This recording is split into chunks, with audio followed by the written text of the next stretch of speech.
Okay. We'll call this work session. Call this work session of the Rockbridge County Board of Supervisors to order. Lodging tax, Mr. Suter? Yes. So I put information in your board package about something we've been looking at here recently, and even before COVID.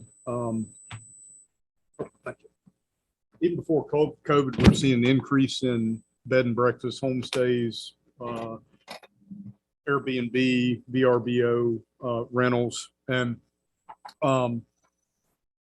as the business increased, some proprietors, I think you've gotten calls, some of you've gotten calls, have expressed concern that not all rentals are properly reported in the tax paid. We've also discovered that some proprietors erroneously believe that Airbnb and VRBO and these platforms are collecting their tax for remitting to the locality. That's what I put in your report. And Mr. Weitzel found out this morning through his network of commissioners that there's a different story there right now. So we got new information coming. He'll share that in just a little bit. But the purpose of this, and Supervisor Ayers had brought this to our attention, and brought some other localities to our attention that are utilizing third-party data mining services that actually go out and send you the information about all the rentals that are occurring in your locality. It's broken down on general latitude, longitude of the location. Addresses aren't shared on these Airbnb sites, and VRBO. So there are companies out there, and we've identified at least two that provide much more detailed information about when a new rental comes onto the market, how much it is, what the calendar is, how many days they have it rented, and so that it becomes a tool to help make sure that there's equitable tax compliance among all the proprietors. Rough estimates of cost range, and we wouldn't really know until if the board wanted to do an RFP or an RFI, range from the $400 to $1,200 per month. Pretty wide range there, but it depends on what data you're getting. And like I say, Mr. Weitzel and Ms. Tomlin are here to help answer any questions that you might have. And again, should the board, after discussion, wish to further pursue, we could issue an RFP or an RFI. But wanted to have the discussion first. And Mr. Weitzel, you want to come up and talk about this a little bit? Well,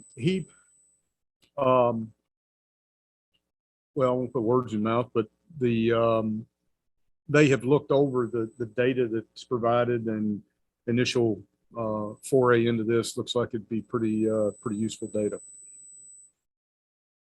It seems to be a good tool. I'm not pushing it. I'm not against it. I guess I'm neutral in the matter. I'm certainly not afraid that it making us look bad, because I've never in 18 years said we were perfect by any means. I'm sure there are some businesses out there that we don't know about. So in that case, I think it would be a useful tool. My only concern about it is that it generates us revenue that doesn't cost us. So if it's something that you want to go forward with and look at, my wish is that we keep it on the original term as short as possible to see how it's going to work for us. One thing that I learned today, well, I've known about it now for a couple of weeks, part of it, but it seems the General Assembly passed a law effective September 1st, this last term, that requires VRB and Airbnb to collect the locality's lodging tax and submit it to the locality. I don't know how this got by the Commissioners Association's legislative committee, why it wasn't some sort of fight put up over it by us, because the tax control of those taxes away from the commissioner's office. I mean, if this continues, we don't know what they're going to submit to us. We don't know whether they're going to send us a lump check saying this is from Airbnb for the month of September for your locality, not including any business on there, not including the gross receipts for that particular business or businesses for the month. And our individual reports that we send out and require each month has the gross receipts and the percentage of tax, and they fill in that line. And then if they're timely filed, they get the 3% discount for doing that for us. Nobody seems to know how this is going to work. Originally, Airbnb didn't sign on to it. They weren't going to do it. Only VRBO was. And I learned today from Commissioner Lynchburg, who is on the committee looking into this, that over the weekend, Airbnb decided they were going to, and the law requires them to, but originally they said they weren't going to do it. Well, now they've joined them. So anything that an individual in your locality advertises through either one of those organizations, then they collect that locality's tax. Takes all control, all auditing away from the commissioner in that locality. And we have, like I said, we have no idea what they're going to send us. So at this very minute, it's up in the air. I've been assured shortly that the committee is going to have a recommendation on what we as commissioners or the association needs to do and require from these two organizations. But at this time, it's just a turkey shoot. I don't know what's going to happen with it. When would this go into effect? It's September 1st. Oh, heavens. It'll affect September the 1st of this month. Mm-hmm. So would there be any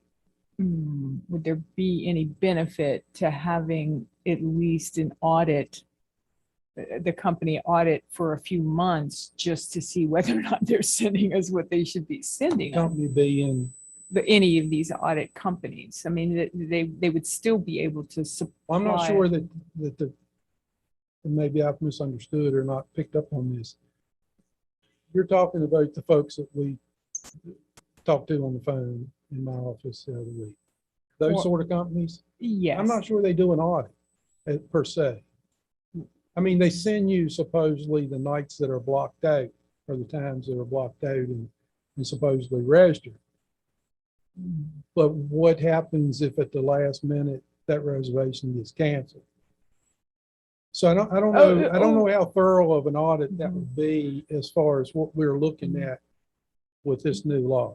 Well, they do go backwards. So they don't give us, they can estimate how much we make in the future, but the actual information they send us is always backwards. So I don't think you would have what would have ended up as a cancellation in that data. So I think we're okay there. And I understand, I mean, from what you're saying, if then not only it makes this conversation moot if we are going to settle for whatever the state sends us, right? Well, the other thing that concerns me about this, and not this what we're here to talk about, but this new law is that how does Airbnb and VRBO know what locality the particular business is in? And we experienced this here back in the 80s when cell phones first become popular. And US Cellular was the big business. And the city of Lexington had an E911 tax. Rockbridge County didn't. But if you were a Rockbridge County resident and had a US Cellular phone and a 24450 zip code, you got charged the $3 a month 911 tax. They could not fix that. In order for you to pay your bill, you had to personally go in the office and say, I'm a county resident and live in the city, and they take the $3 off. But you couldn't mail them a check with the explanation. And that's what I'm afraid is going to happen to this when the control is taken away from the locality. You know, look at all the Airbnbs and rentals around Lexington that have a Lexington address. how do we know whether the city is getting sent that money? How do we know that we're not getting sent some of the city's money?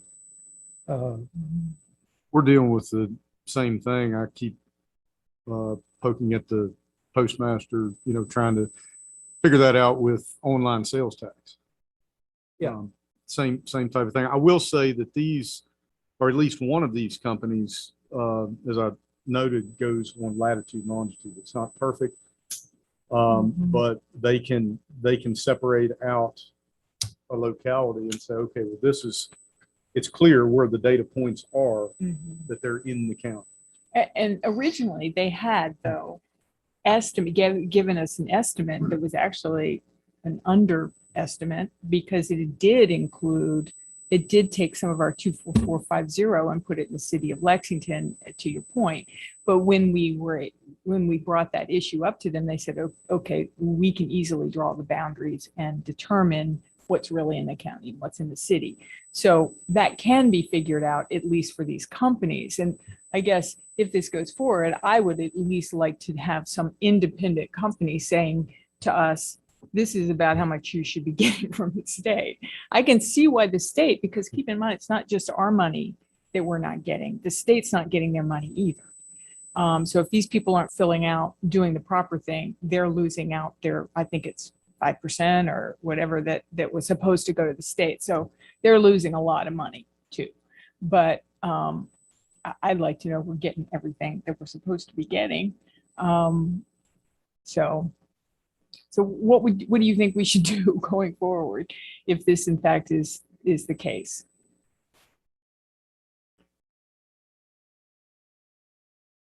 I'm in favor of using any tool that we can use to fairly treat the citizen and get what is due to the locality.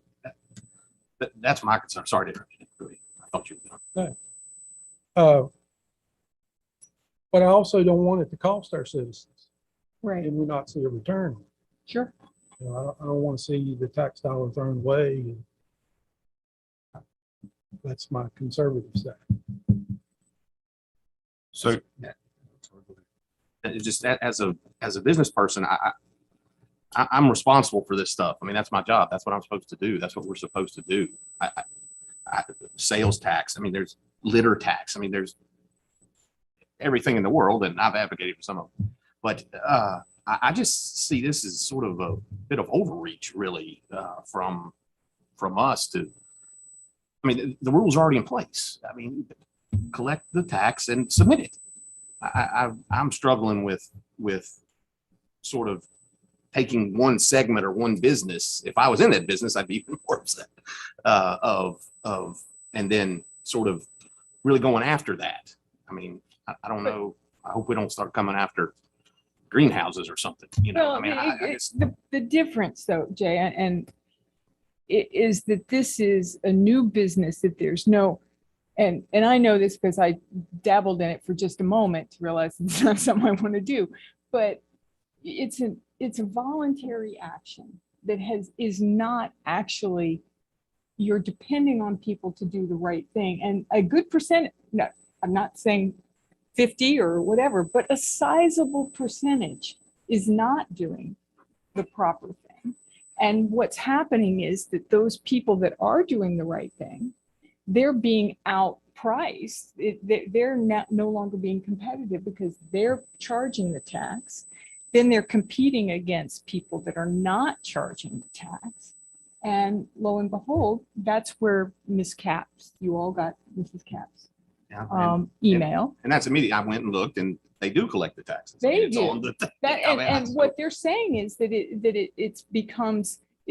their prices are too high. And the reason is because they're competing against people that are not paying their taxes.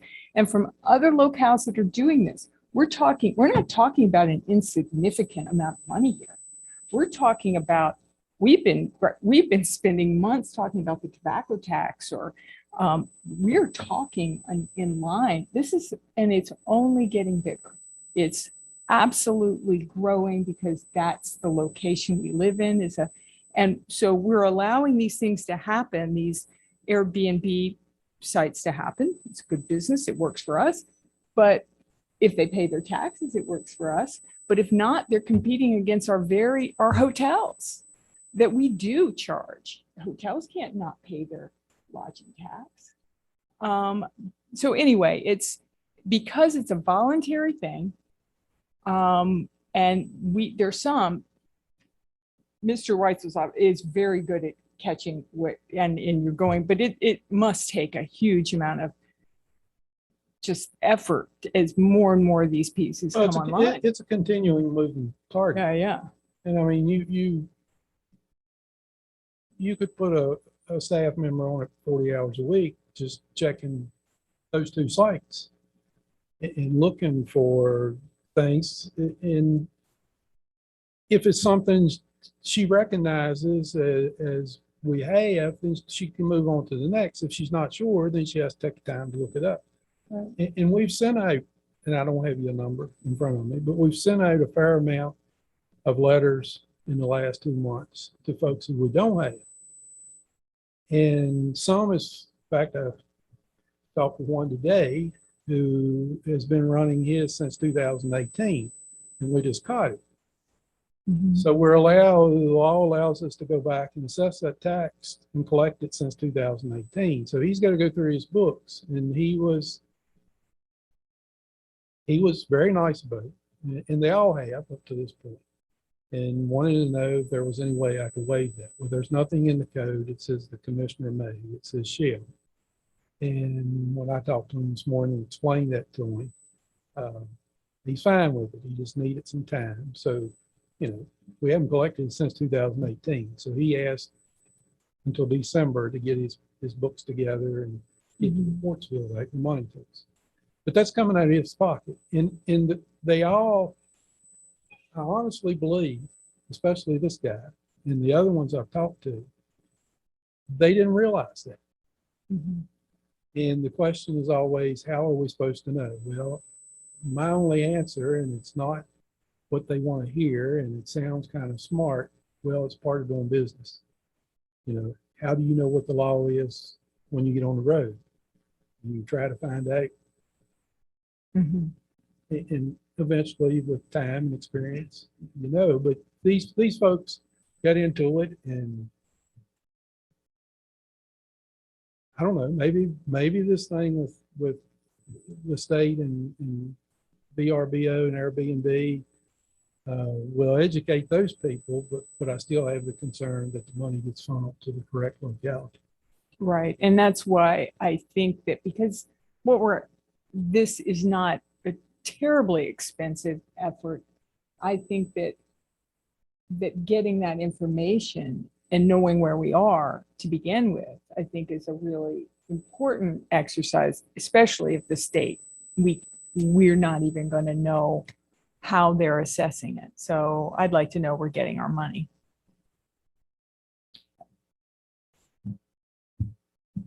Your concern about losing control is with the two main companies, Airbnb, VRBO, right? Yeah, the folks who are listed through them. Yeah. And If somebody isn't using them as a listing they agent, still have to report directly. you still to have us. control over that. Yes. Okay. And for the 2 years or so I've been on here, I've been pushing for county residents to have their own zip code and not use Lexington's. And this is just another instance where that would be. Vista's the same way. Yeah. We've got two localities in the county that we share a zip code. And we're not unique by any means. I mean, Stanton and Augusta is the same way, and sure, Waynesboro has county residents. But it makes it difficult when you're dealing with, I'm sure, other things, but especially taxes through an outside collection agency. It's not the locality that knows their people and their boundaries. It's correction. That's probably would be a good question to the commissioners to ask that. Are they using the lat long, or are they going Well, to? and that was discussed in this email today. If this law would allow us to require from these two agencies forms with the 911 address on where these taxes were being collected from. So we could at least have some verification and something to check, see that we were getting the money we're supposed to get. But if your form had resident located within the city of Lexington or within the county of Rockbridge. Well, our form does, but we don't know what we're going to get from, at this point, we don't know whether we're just going to get a one check each month from Airbnb saying this is the lodging tax for your locality that we collected. Are we going to get a list from who they collected it from? Is the list going to include the location and the gross receipts for that month, or just the amount of tax that they collected? And what's in it for them? I mean, are they going to try to peel off a percentage of that? What happens if that business doesn't file that month?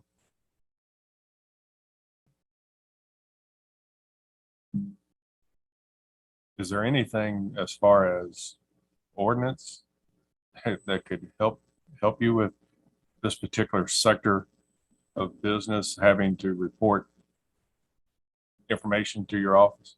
I don't think we can override the state law. And the Commissioner Association Legislative Committee has already got it on the list to go before the General Assembly next session to at least get some changes made in it, if not to get it rescinded. But it's, I mean, it's, you know, when I first found out about it, I thought I was asleep at the wheel somewhere, but I'm not the only one. I don't know how this got through. I don't know who the sponsor was. I don't know whether our delegate voted for it.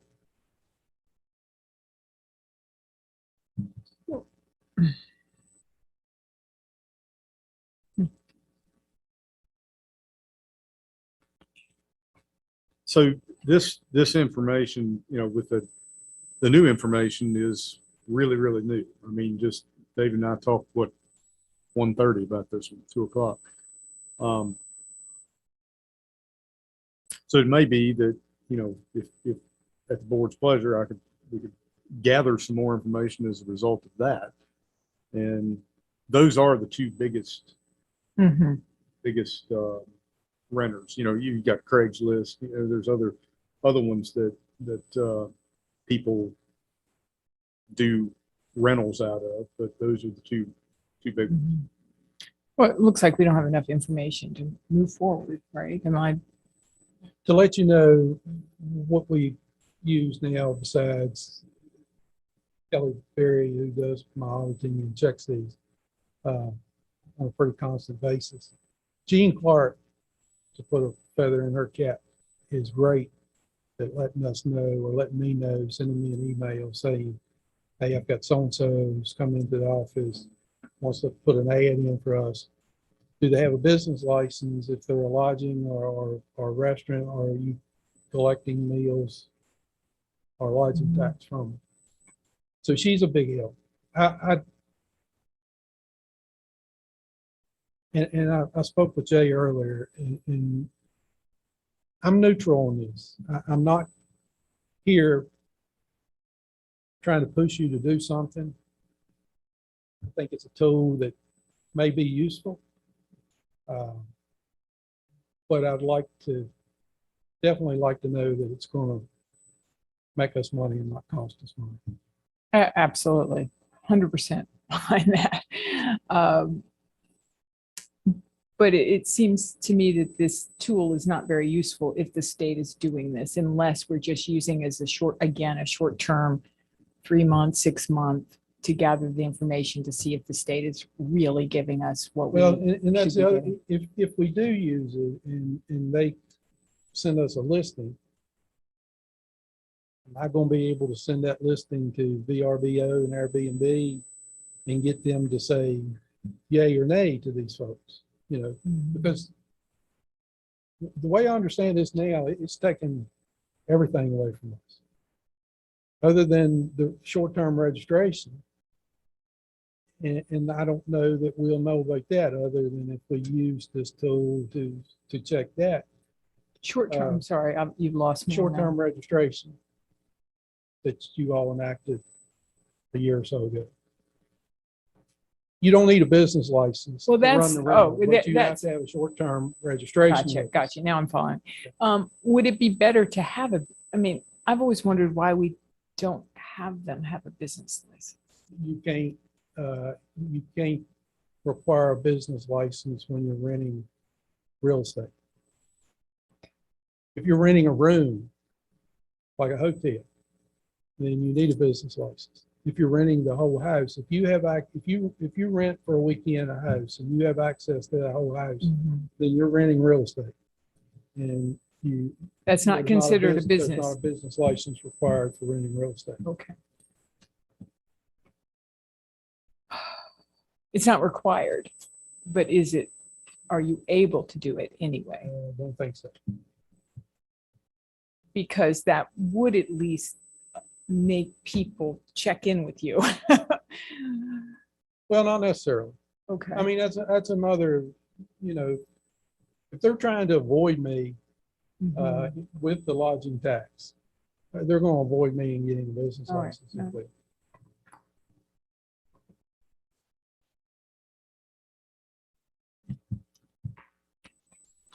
Can we put this on the agenda for next month and see what more information we have?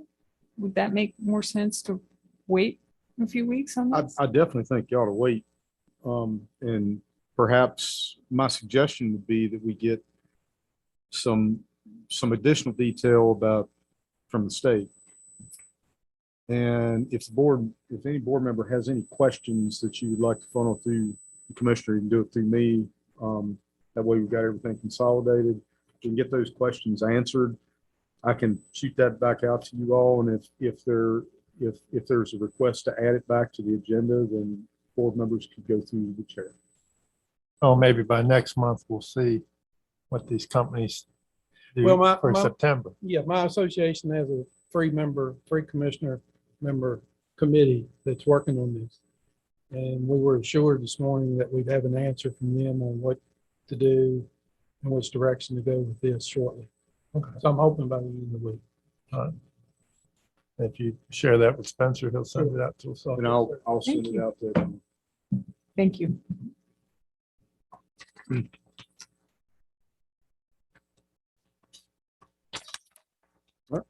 else? All right, the discussion on the Floyd SK Center. Okay, so I'm sure everybody recalls the last joint board meeting on September 16th. The school division gave a report on the Floyd SK Technical Education Center and included rough cost estimates developed by the school's consultant Quinn Evans, and some general layouts, schematics of what work could be done. Topics of discussion included timelines and funding options. I got the sense that the board was supported in moving forward with additional discussions on that to get a more detailed cost estimate, which would require procurement of A&E services. Tonight, I asked Chairman Lyons where he'd like to see it and said, let's talk about it in the work session. There's multiple phases that an A&E firm utilizes in a standard process. They start with the initial phase of more detailed design and cost estimation. That's followed by final design, procurement, and construction administration. So again, put it on tonight's agenda. And in order for the school division to move ahead, a funding commitment for at least the initial phase of the more detailed study would be required, with the idea of getting to a good solid budget number. The budget number that was presented was about 7.7 million, I believe. And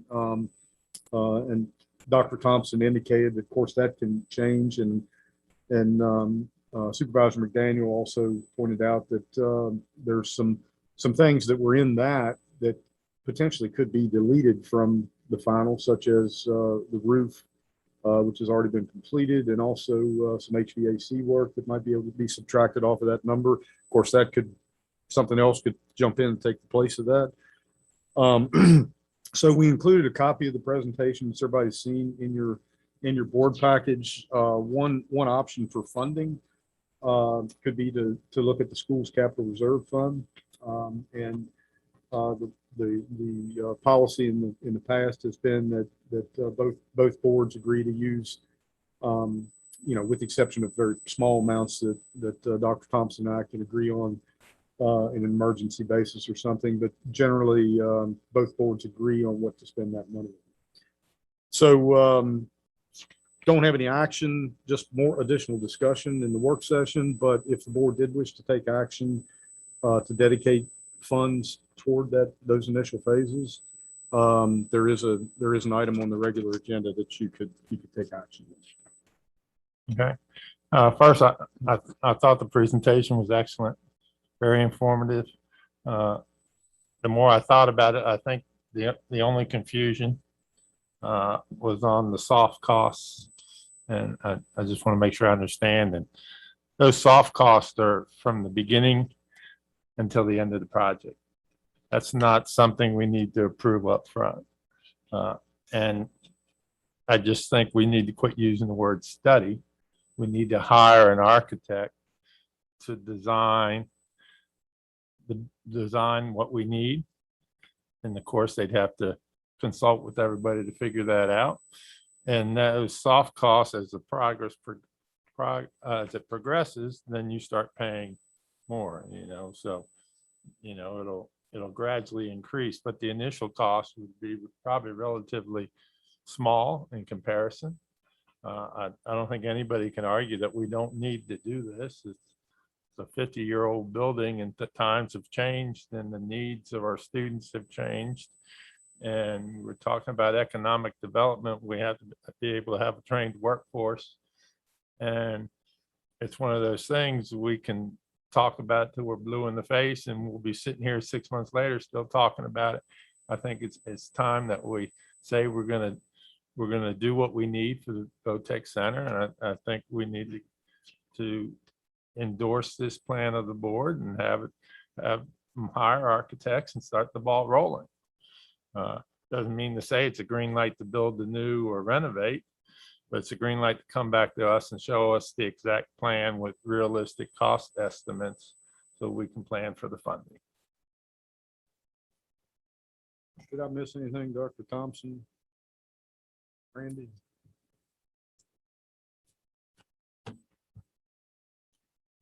Perfectly said. We move on.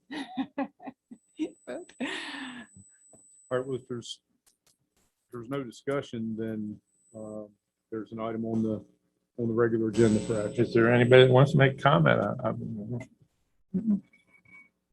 I think we need to. It's a good project, not only for the school system, but for our community with the jobs and workforce, and long overdue. And, and I'm perfectly fine using the escrow account, allowing Mr. Suter and Dr. Thompson to work through that for the upfront cost. I'm sure they can do a reimbursement clause so that once funding is sourced, that those monies can be put back into the escrow account for future use. And I would just make sure that the city of Lexington is well aware of the plan, so that because they're going to have a share in the cost as well.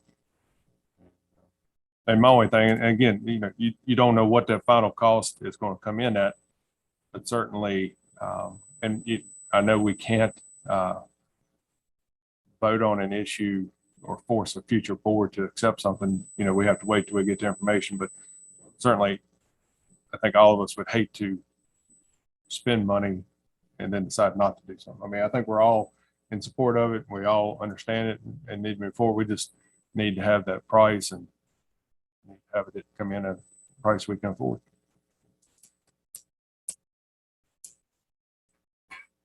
Any other comments?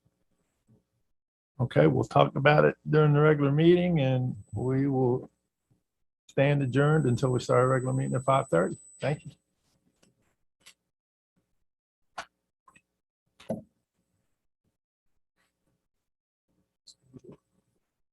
Well said.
Oh, I had 2 minutes. Pay the thing. Okay, it's, Right?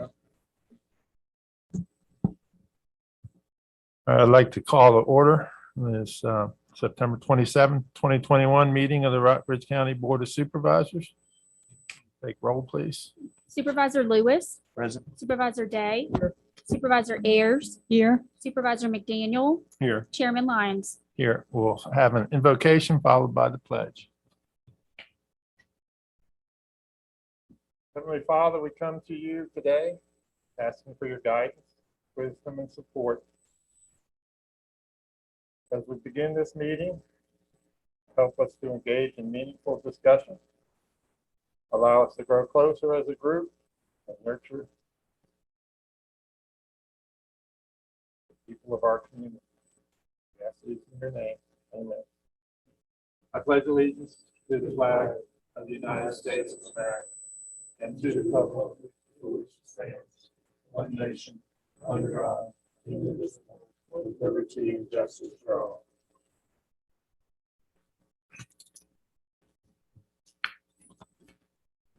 For the Governor of the Commonwealth of Virginia, Executive Order 72, persons who have been fully vaccinated for the COVID-19 virus are not required to wear a mask.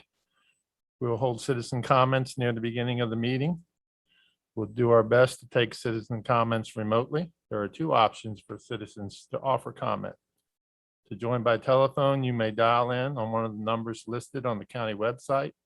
Webinar ID and password are there for your convenience. Citizens wishing to simply view the meeting live or after the fact can do so on the Rockbridge County Board of Supervisors YouTube channel, also available on the county website. If you wish to make a citizen comment as a Zoom meeting participant, you will use the raise your hand feature. You can press the raise your hand button on the bottom of the Zoom window or press *9 if you are calling in by phone. Has everyone had a chance to review the agenda? And if so, are there any changes to the agenda? Hearing none, the agenda will proceed as recorded. Recognitions and presentations, Mr. Suter. yes, Carrie Walker with VACO has made the trip down today to visit with us a little bit. She is presenting Supervisor Ayers with a certification, and she's asked to speak briefly about it, and then I'm directed to take a picture.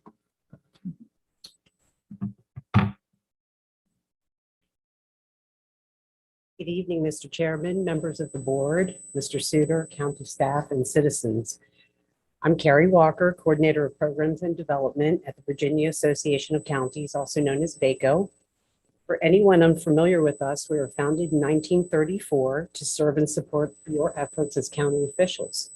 We support you through our advocacy work, educational programs, member services, and communications efforts. I wanted to say that my family raised me right. I am used to shaking everyone's hand when I walk in the room. Out of respect due to the COVID, I'm hoping I have another opportunity to visit you under normal times and do just that. Thank you for making it possible for me to visit with you today in this absolutely stunning part of the Commonwealth, and for the opportunity to recognize Supervisor Ayers' completion of the Virginia Certified Supervisors Program. The Virginia Certified Supervisors Program was designed in 2006 to provide training to enhance the leadership and decision-making skills of our county leaders in the Commonwealth. We will surpass 100 graduates from the program this year, and we've had supervisors representing more than 40 counties across our state since the program's first class was held 15 years ago. During the 5-course program, students complete 65 hours of classroom instruction and 35 hours of home study. We would like to thank you, Supervisor Ayers, for your participation and recognize your exceptional contribution to the success of the program. Thank you so much. So on behalf of VACO and from all of us, congratulations, Supervisor Ayers, on your new status as a graduate. I would be so pleased if we could have our picture taken together in celebration while I present your certificate to you. It'd be lovely.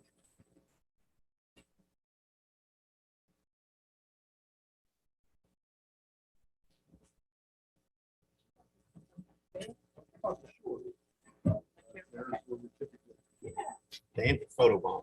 Yeah. Yeah. Let's move the water bottle right behind.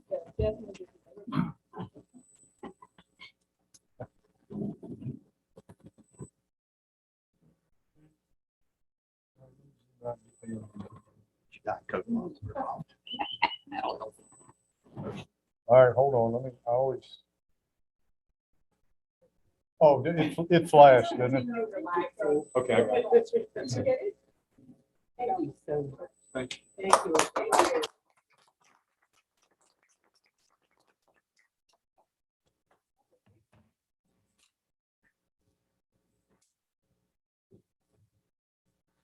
And you're welcome to stay for the rest of the meeting if you'd like. But if you don't, I would understand. Sorry. Steve, man.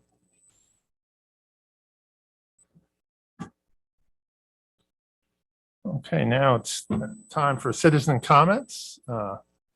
We ask any citizen, when your name is called, if you've signed up, please come to the podium, state your name and magisterial district, address all comments to the board, and please pay attention to the timer. It'll go from green to yellow to red.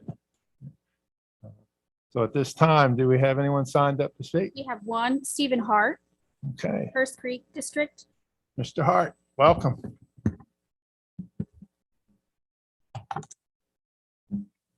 Ladies and gentlemen, thank you. I'm Steve Hart from Carrs Creek. Back when I was a teacher, my cadets told me that the best lesson I used to teach was on the end of every governmental decision, there's a real mom and a real dad trying to put real food in the mouth of a real kid. I'm here this evening as that real dad that just paid his family's personal property tax. My personal property tax with tax relief and my volunteer fire department credit, and my real property taxes with forestry and agricultural land use, together with my county vehicle stickers and my dog licenses, mean that I've paid Rockbridge County $6,205 this year for the privilege of living here. When considering my take-home pay for my current job working for one of our local building contractors, job that I might have that any of our young people could do, this means that I have to work 388 hours to pay my county taxes and fees. That's 9.7 work weeks a year just to pay my county taxes and fees. That's over 2 months just to pay my county taxes and fees. That's 19.2% of my work year just to pay my county taxes and fees. I like numbers. The county at your direction takes 1/5 of my work life each year. I just thought you should hear that. I realize I also come and ask for money for the fair on behalf of the citizens every year. But today I'm asking you to do less across the board so that you can take less from all of us. If it's not a function that it's only possible for the county to do, please stop doing it. Just because someone else won't do it doesn't mean that the county has to do it. Please find a way to do less so that you can take less, so that our citizens, particularly our young ones like my children, can afford to live here. Thank you. Thank you, Mr. Hart. Anyone else? Do we have anyone raising their hand? No, And sir. have we had any emails? Not received any. Okay. Has everyone had a chance to review the minutes from the September 13th, 2021 meeting?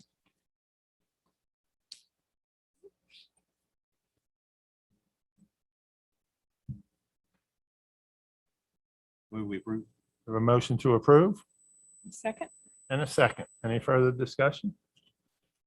Mr. Lewis? Aye. Ms. Ayers? Yes. Mr. McDaniel? Yes. Mr. Day? Yes. And the chair votes yes.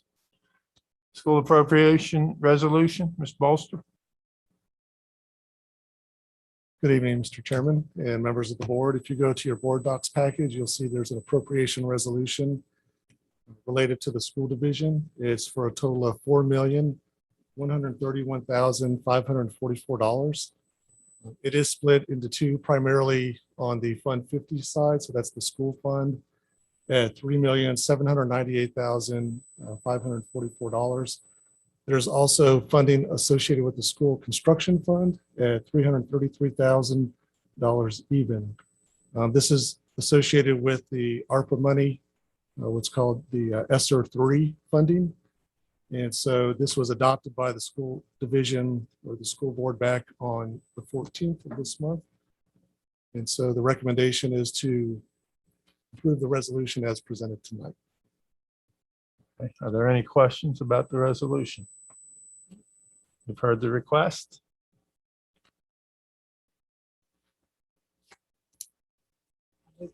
Question. We have a motion to approve. Do we have a second? Second. And a second. Any further discussion? Mr. Day, Yes. Mr. Lewis. Aye. Ms. Ayers, Yes, Mr. McDaniel. Yes. And the chair votes yes.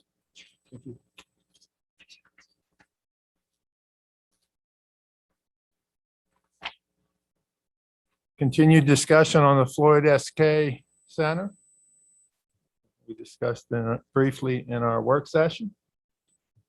The school board has requested permission to obtain the services of an architect to start the design process for the renovations needed at the Floyd SK Center.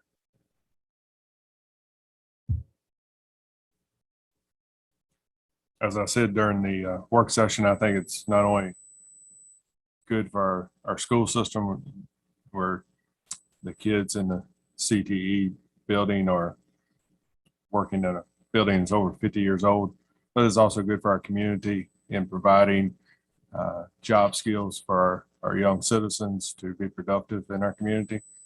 And so I move that we allow the school system to access the funds that are currently in the escrow account for any and all soft costs necessary to determine a price that is needed to fund the project. Okay, we have a motion. second? And a second. Any discussion? Mr. McDaniel. Yes. Ms. Ayers, Yes, Mr. Day, Yes. Mr. Lewis. Aye. And the chair votes yes.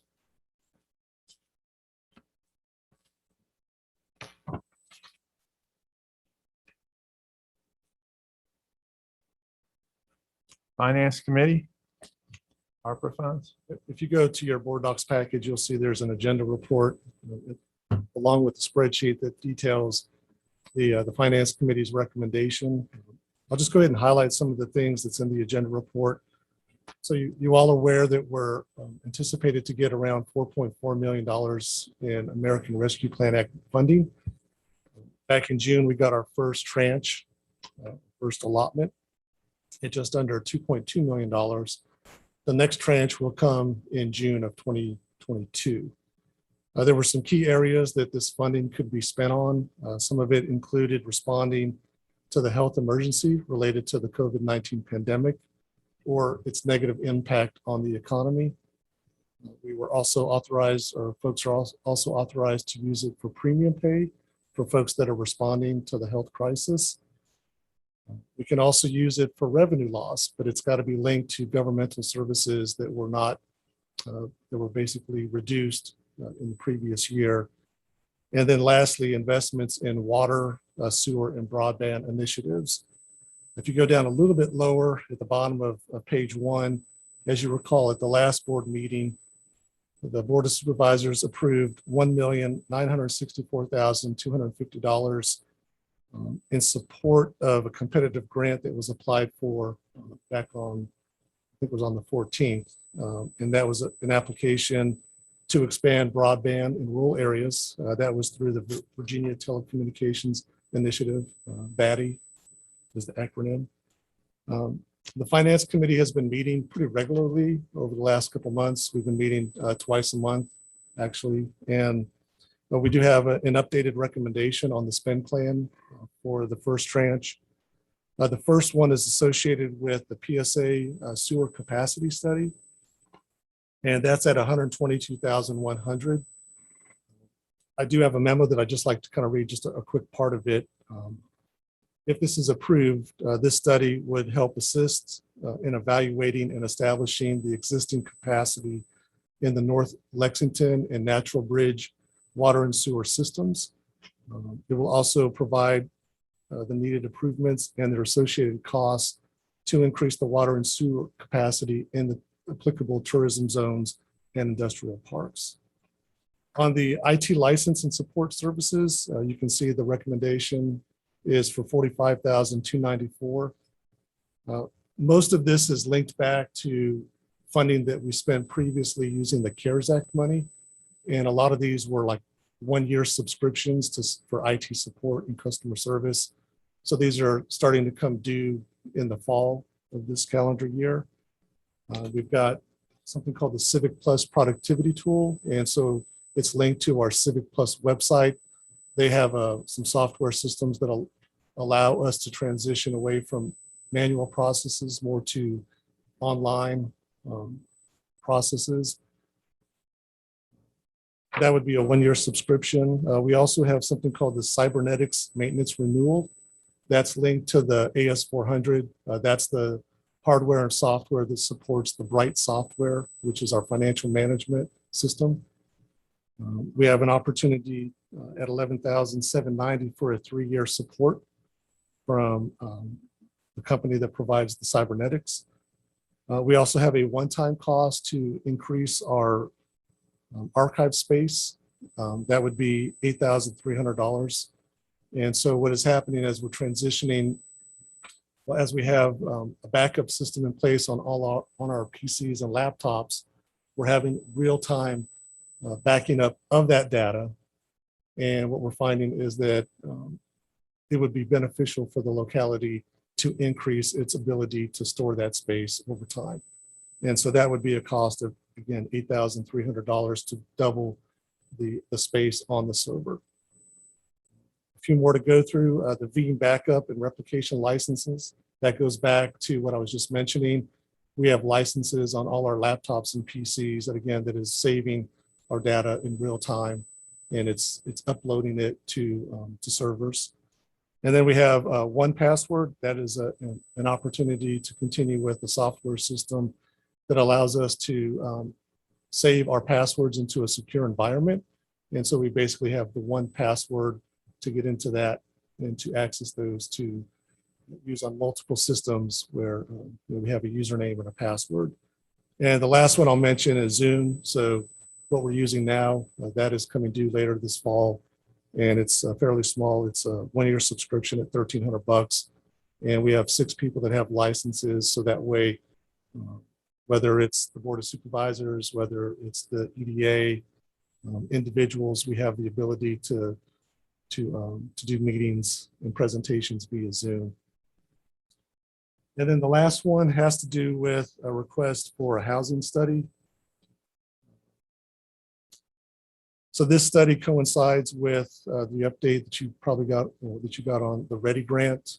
So there's a request to look at the affordability of housing in the region. We do know that the Buena Vista Finance Committee has committed $15,000 to the project. The overall cost currently is estimated at $45,000. So what you see in the agenda report is $15,000.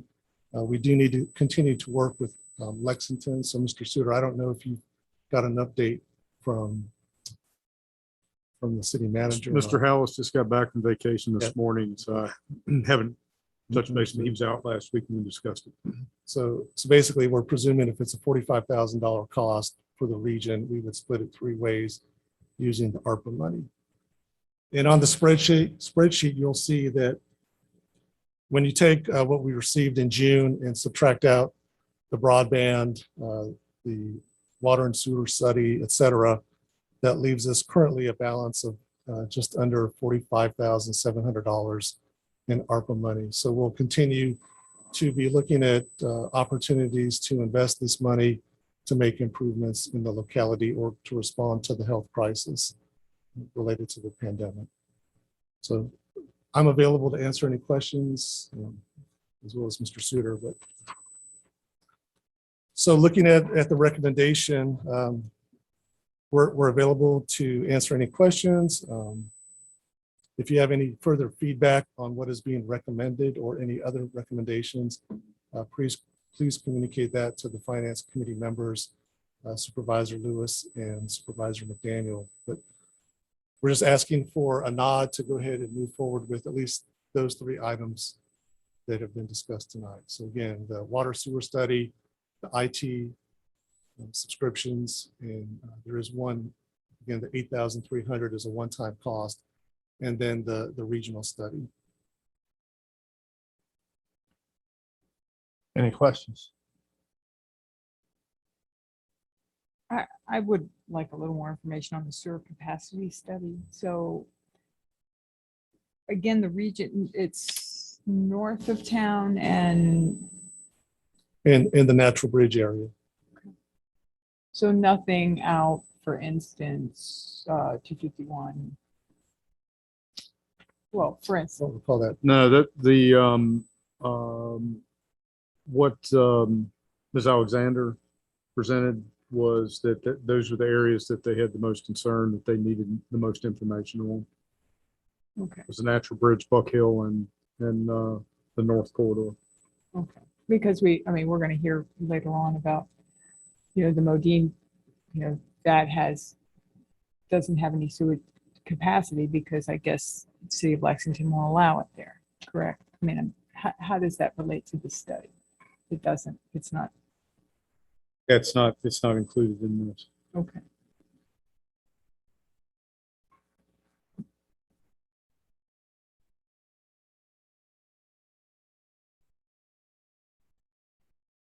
Thank you, Mr. Bolster. And I'd like to thank the Finance Committee supervisors, Lewis and McDaniel, for their hard work on that. It's just a lot of meetings they have to sit through.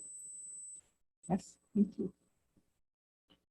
All right, the Public Service Authority. You need a motion or anything for those?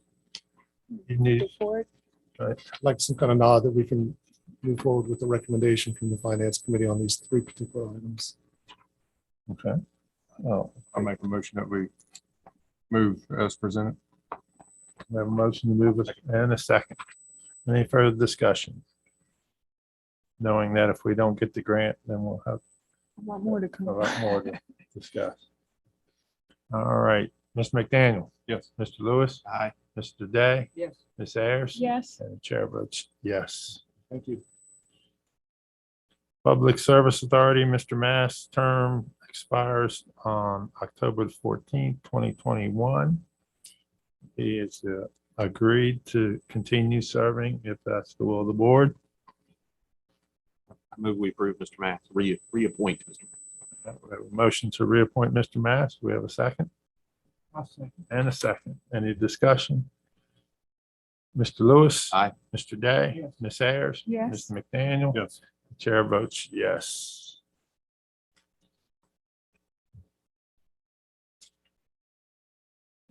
It is 7 minutes to 6. We'll have to take a recess until 6 o'clock.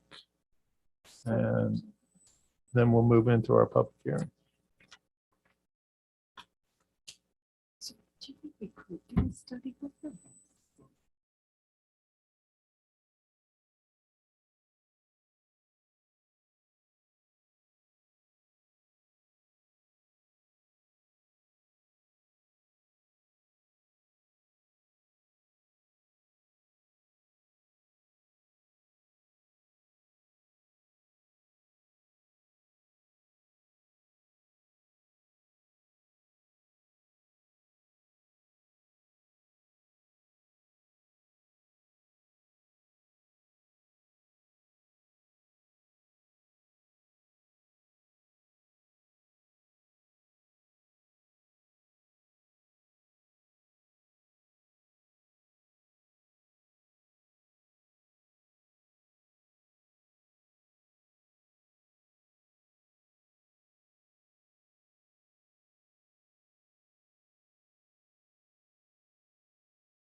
a chance to ask Steve.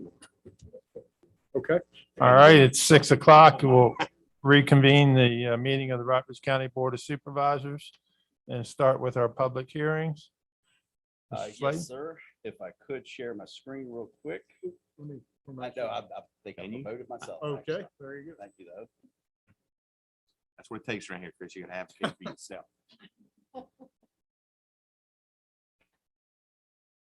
All right, so the first public hearing we have is a rezoning of Hidden Valley Farm Incorporated. And that would be, share my screen.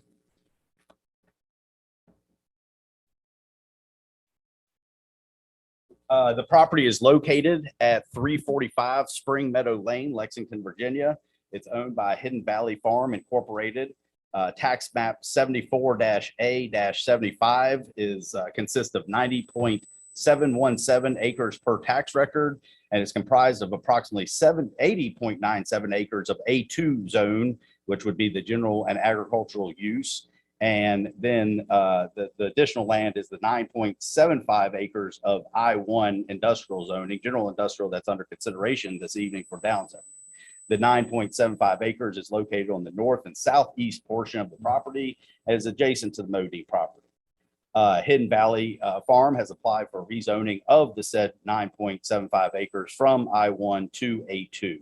The current area of the I1 was zoned in May of 1974 and with anticipation of Kennametal. Kennametal, of course, has since sold the property to Modine Manufacturing Company, and the property that is under consideration is this L-shaped property, reverse L-shaped property here, that again is approximately 9.75 acres. That is per plat. On September 8th, 2021, the Planning Commission held its public hearing and has recommended a approval of the rezoning application.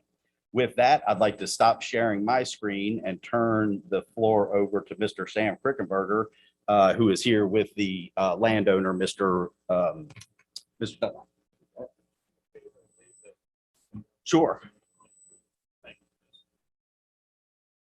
Forgotten how to do it, Sam. Technology. Like Chris is here. Keep it simple.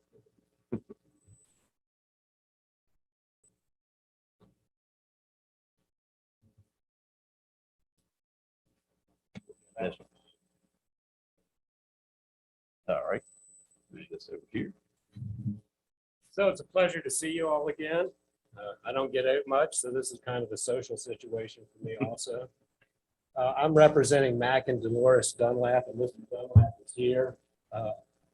What we're looking at is the farm has been for sale for a while, and Dunlap's got in touch with me to just see if I could help them a little bit better market the property, and I was happy to do that. And one of the things that we were looking at was this industrial zoning that's around it. And it's really not an advantage to the farm itself. It's a 200-foot buffer around the existing Modine property. It doesn't lay well for development of itself. As we've talked about water and sewer earlier, there's no capacity in the line that was put in the 70s to serve the industrial facility there. And there's been a moratorium since 2007 for new connections on that line. So, the sewer is no advantage to the property at this point in time. There is public water along Kyerstown Road. But we would just like to clean up the zoning on this a little bit. We've met with Matt Neighbor with Modine, walked the boundary line, talked to Modine to see if they had some interest in any additional property. And they have adequate property of their own for expansions. As you're aware, they're doing their research facility behind the existing plant now. It's really exciting to see their expansion and better utilization actually of the property out there. So it was nice to read that headline in the paper when that came through. One of the things that we're also looking at with the property is the current access is through Mr. Newcomer's, well, Mrs. Newcomer's farm now, Spring Meadow, and it's an awkward access to the property. And you can see where the road comes in, comes through the Newcomer farm and serves the Dunlap property. We really want to put a new entrance off of Kyerstown Road. We already have an entrance permit for VDOT. That entrance permit is actually only 60 feet off the adjoining property line with Modine. It gets really damp as you move east on the property, so the entrance is up closer to Modine. That would give folks better access to the farm if we were able to do that and not have to come through a real cumbersome access as it is right now. So I have a pretty good narrative in the package. I'm happy to answer any questions you might have on this project. And as I said, the planning commission has recommended approval. And we would hope that you would support this request also. Thank you, Sam. My only, well, I have a couple, but the neighbors, how the neighbors feel, and you mentioned Mrs. Newcomer, any discussion We there? haven't had any feedback from any neighbors other than Jake Wilson bought some of the Dunlap farms. So Jake's up on the hill. A local fence builder. He has some industrial property. It is industrial property. It stays that way. It's not a part of the application. But it's to his advantage to have that because of all the equipment he has. He's a legal cottage industry and ag zone district that haven't had industrial. Mhm. Otherwise, I would live Newcomer. is in favor of it. Chris,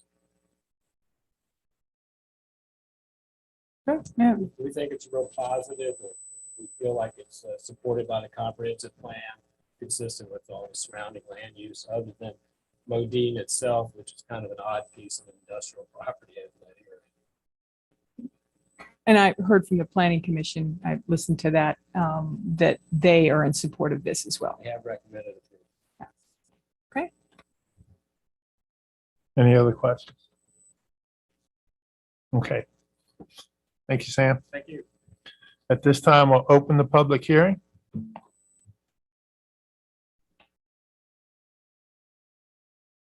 So I'll stop sharing my screen.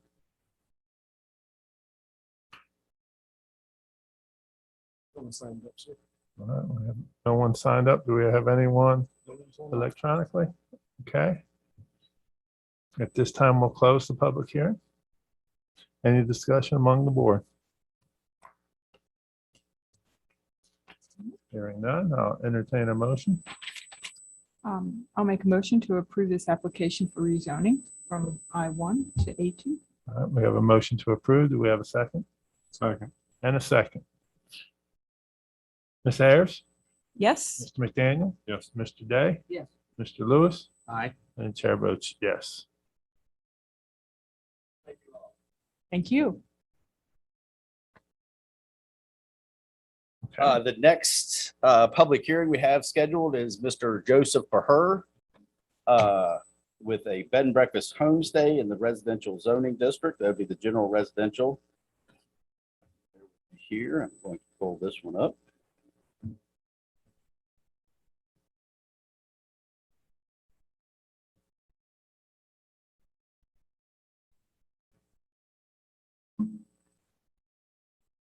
All right, again, it's Joseph S. Baher, special exception for a bed and breakfast homestay in the general residential R1 zoning district. Property details, the property is located at 76 Red Hill Road, Fairfield, and consists of 0.95 acres in the R1 zoning district, owned by Mr. Baher. Mr. Baher has applied for a special exception to operate a bed and breakfast homestay per section 604.03-1 of the County of Rockbridge Land Development Regulations. A bed and breakfast homestay is a use by special exception. Per the definition under 302.24 of the regulations, bed and breakfast homestays are defined as a short-term rental where overnight accommodations in a bed and breakfast, and breakfast in a private owner-occupied home that provides 1 to 3 guest rooms for occasional bed and breakfast guests. Primary use of the home remains as a residence, not a lodging establishment. Signs generally displayed on the property. Signs are not generally displayed on the property, and all reservations are made in advance. Income derived from the bed and breakfast activity is a source of supplemental income and does not usually represent a primary source of income. Mr. Baher plans to rent out a basement bedroom part of his home for the short-term rental. On September 8th, 2021, the Planning Commission held its public hearing and has recommended approval of the special exception permit. With that, I'd like to turn the floor over to the applicant, Mr. Joseph Baher.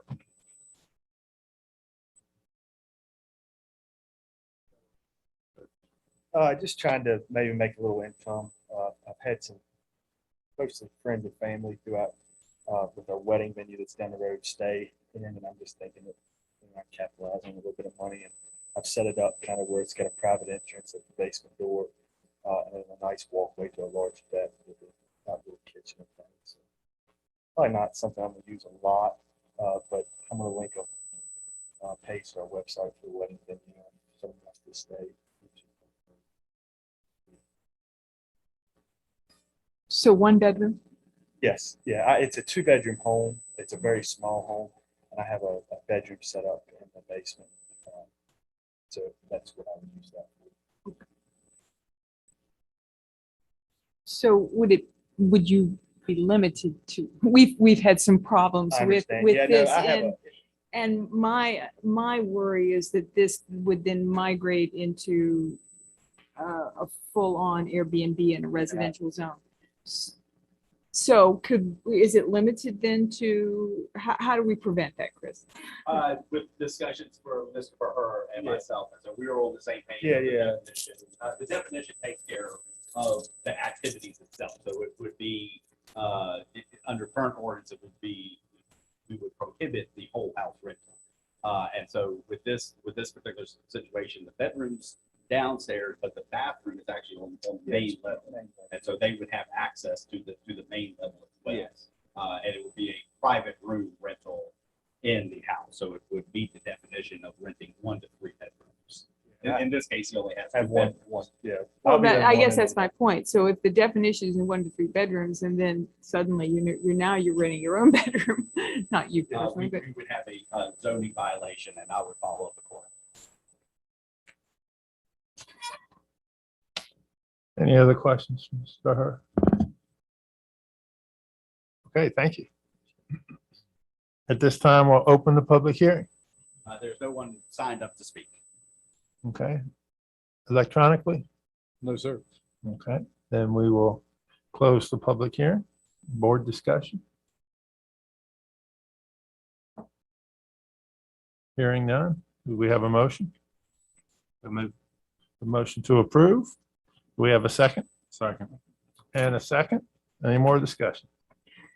Mr. Lewis? Aye. Mr. McDaniel? Yes. Mr. Day? Yes. Ms. Ayers? yes? And the chair votes yes.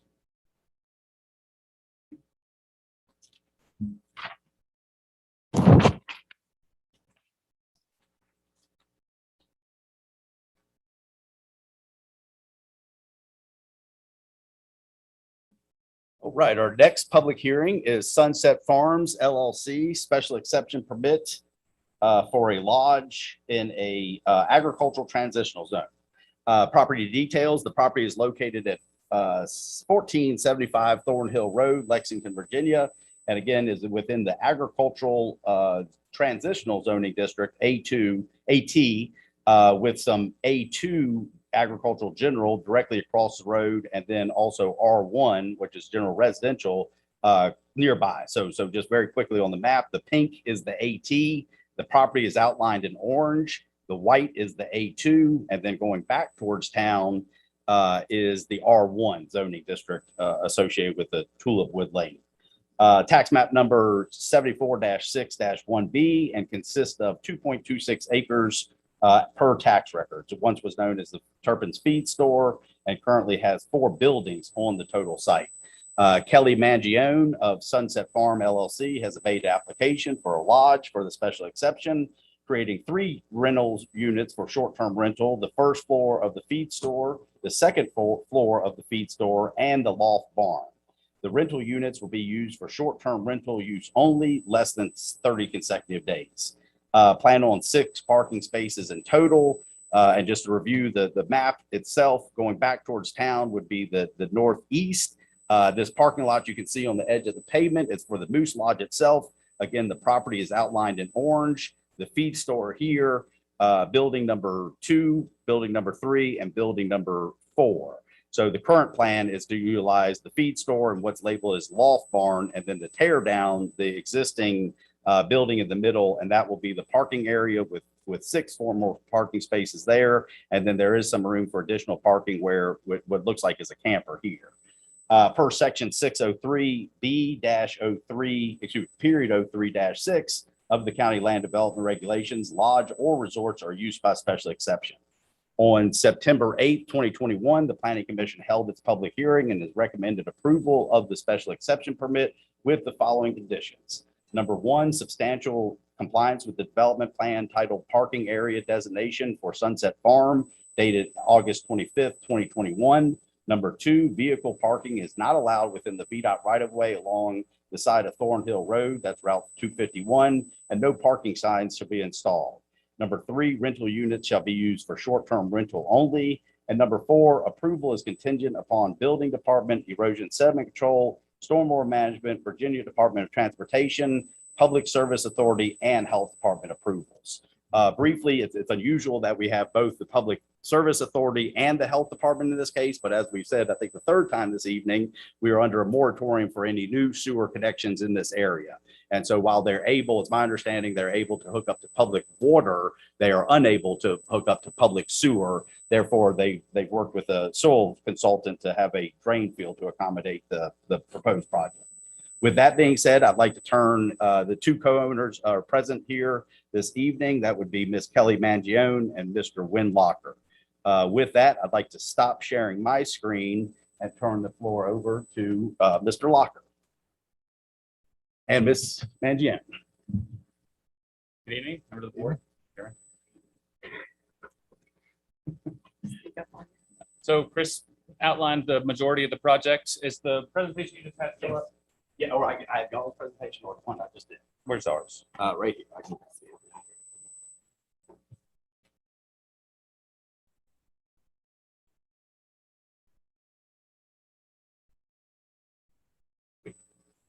So this is Old Turpin Speed Store. It's the front building on the property. The porch is about 27 feet from the roadway, and which is the cause for the VDOT stipulations. We would obviously comply with all of the stipulations that's proposed by the Planning Commission as approved by the board as well. Just to show an overview of the property, Chris already talked about it quite a bit, but this is the front building. It will have two and above and below a duplex, if you will.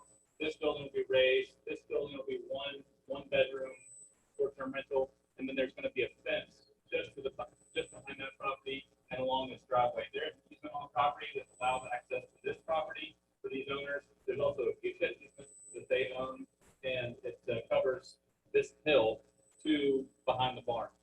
We are allowed through that easement to place a septic drain field on this piece of land, which we will do.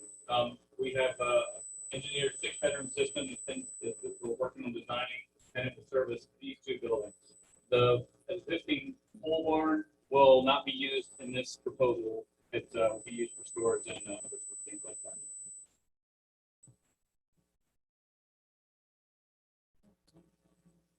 About that.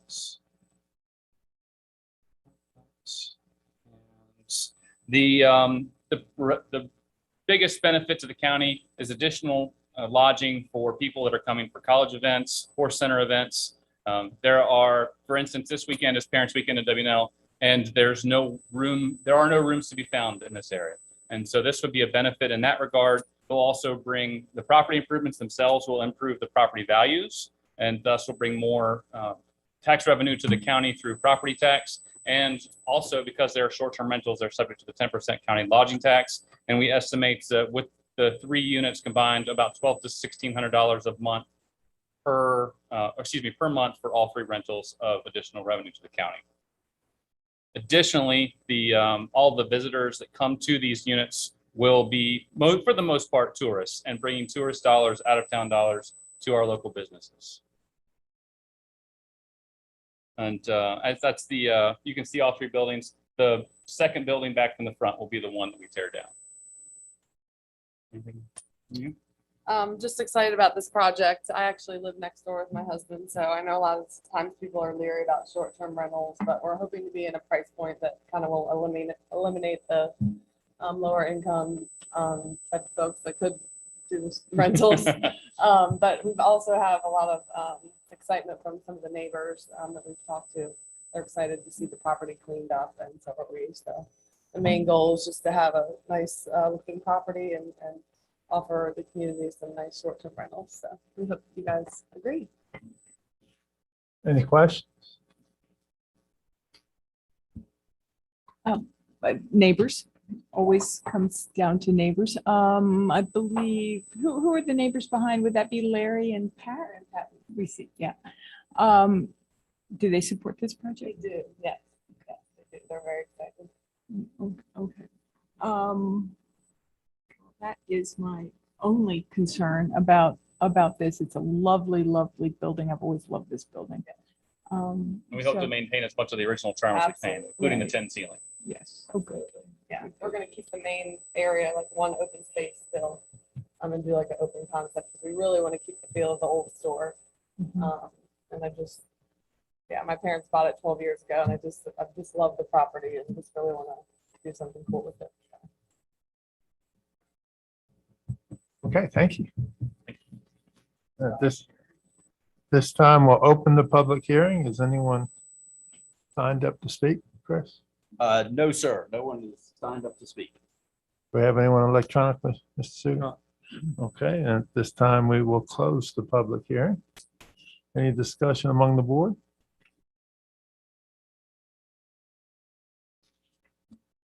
Do we have a motion?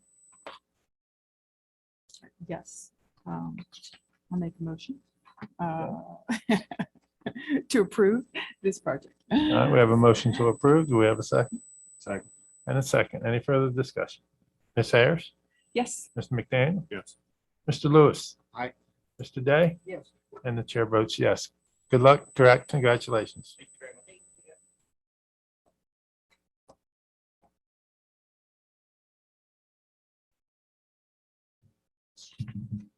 The last public hearing for us, for the Office of Community Development, I should say, is the proposed zoning text amendment for wood yards in the agricultural zoning districts. Bear with me here.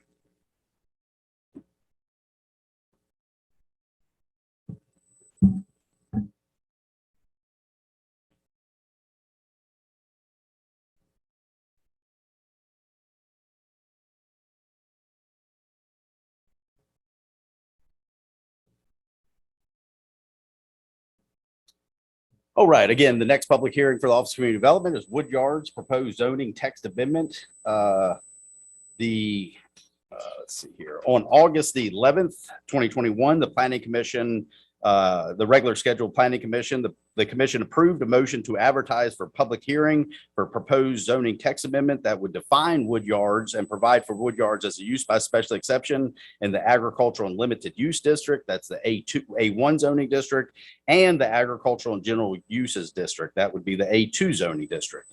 Currently, wood yards are not permitted, are not a permitted use nor a use by special exceptions in the A1 or the A2 zoning district. Per section 607.02-10 of the regulations, coal, wood yards, lumber yards, feed stores, and seed stores are permitted use in the industrial zoning district. There are currently I currently know of 3 wood yards in Rockbridge County. All are located in the I1 zoning district. At the August 11th meeting, the Planning Commission discussed having additional language on the ordinance that would set a minimum acreage for wood yards in the agricultural zoning districts, prohibit wood yards in the 100-year floodplain, and detailing buffer requirements for wood yards, again, in the A1, A2 zoning district. At that time, the Planning Commission felt that these issues could be addressed during the special exception process. So what we have here is the definition of wood yards, and that is any parcel of land, part thereof, used for commercial sorting and marketing of logs. And then just simply, we've added the wood yards as a use by special exception on 602.03-14, which would be the A1 zoning district, and then 603.03-25, which would be the A2 zoning district.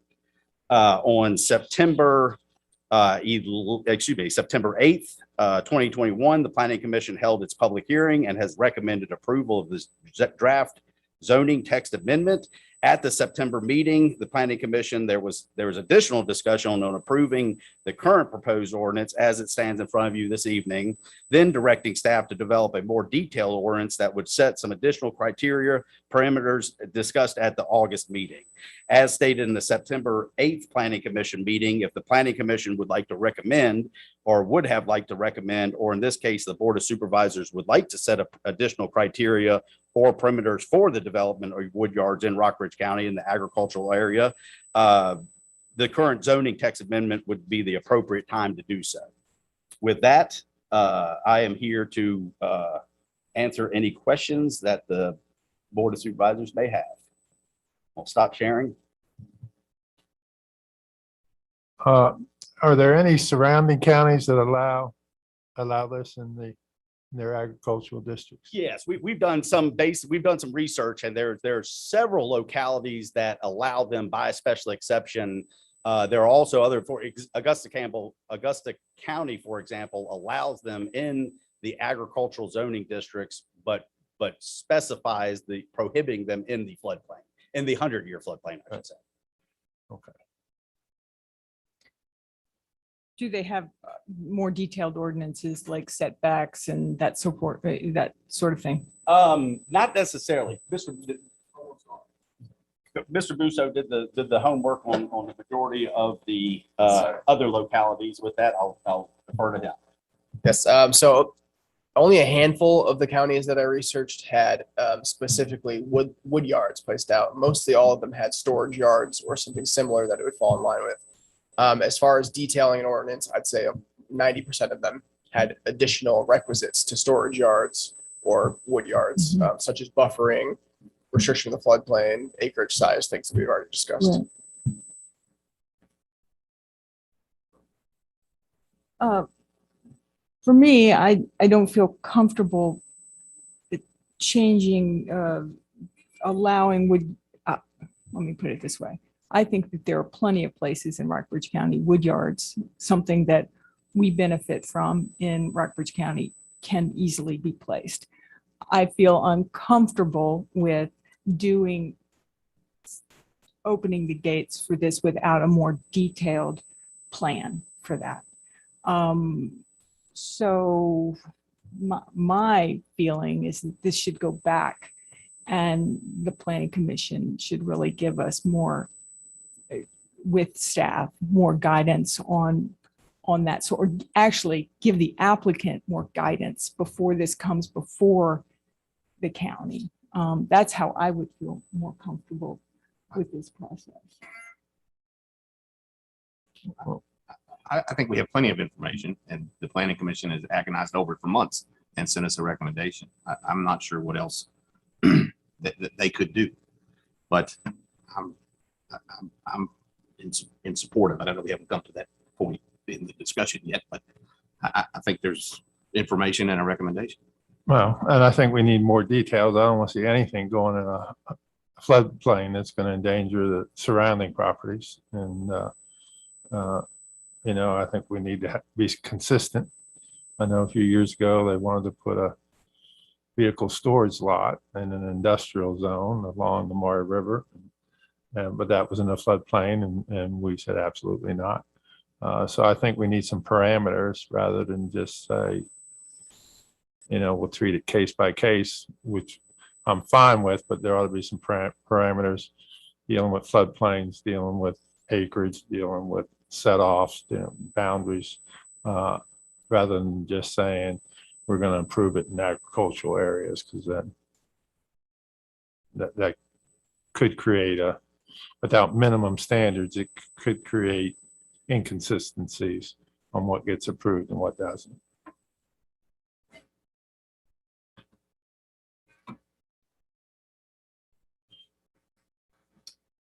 Obviously, I disagree. Okay. Any other comments? And then this time we'll open the public hearing. I know when it's signed up. Yeah, just it. So we have no one? No. Okay, then we will close the public hearing. Any Further discussion by the board?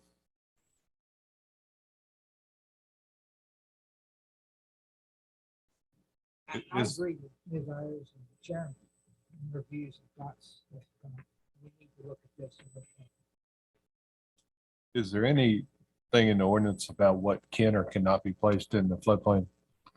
Yes, we do have obviously a detailed ordinance and one of the, there's additional factors to be satisfied before the board grants special exceptions.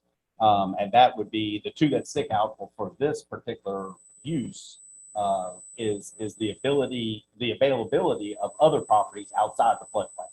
Of course, that's one's a pretty hard one because it's a large majority of the property is in the A1 or A2 zoning district.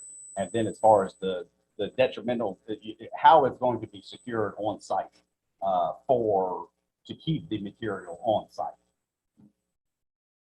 So there are additional factors in the current floodplain.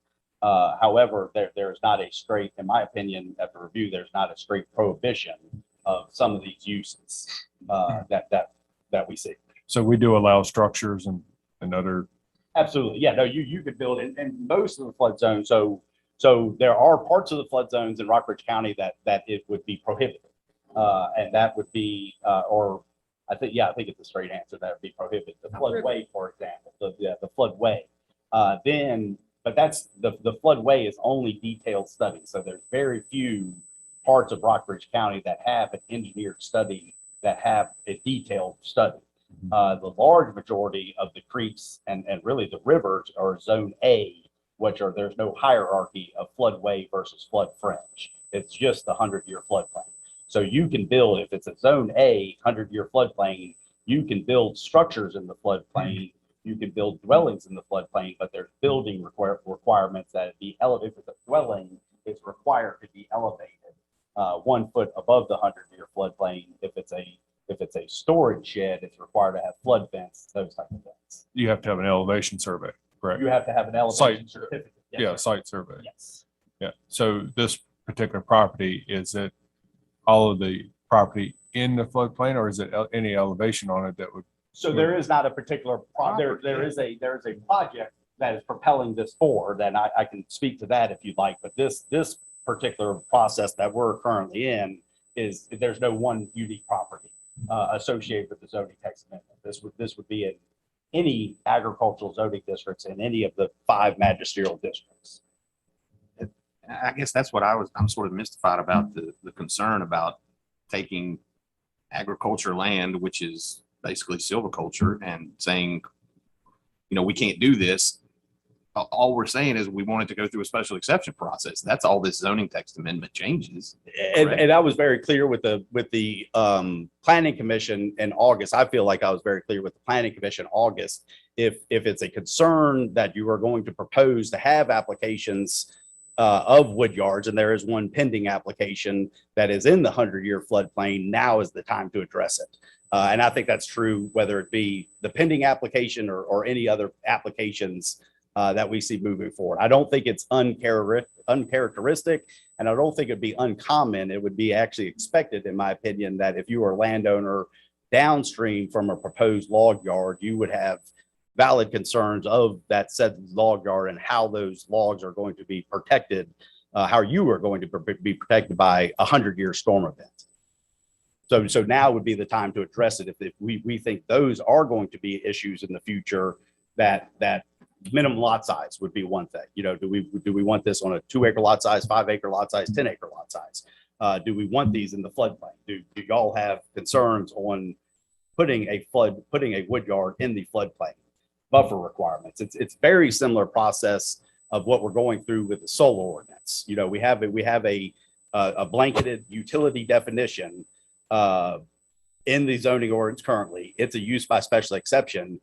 But we have been instructed, and we have done so. Mr. Busso's got a heck of a draft going that is going to have a further developed ordinance on what the county wants to see as far as development of large scale solar panels.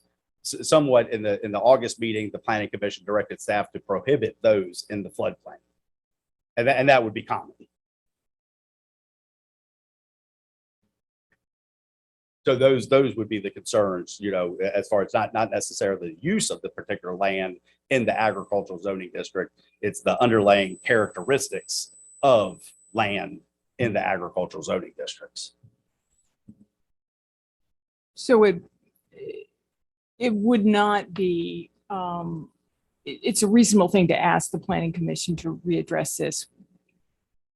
But so again, the planning commission, the planning commission stated at the September meeting that they passed this. And there was a large amount of discussion that said that we'll pass this and then work on the ordinance. And again, I said it at the meeting, I'll say at this meeting, if there are other considerations that should be addressed, that y'all think should be addressed, in my opinion, now is the appropriate time to address those concerns.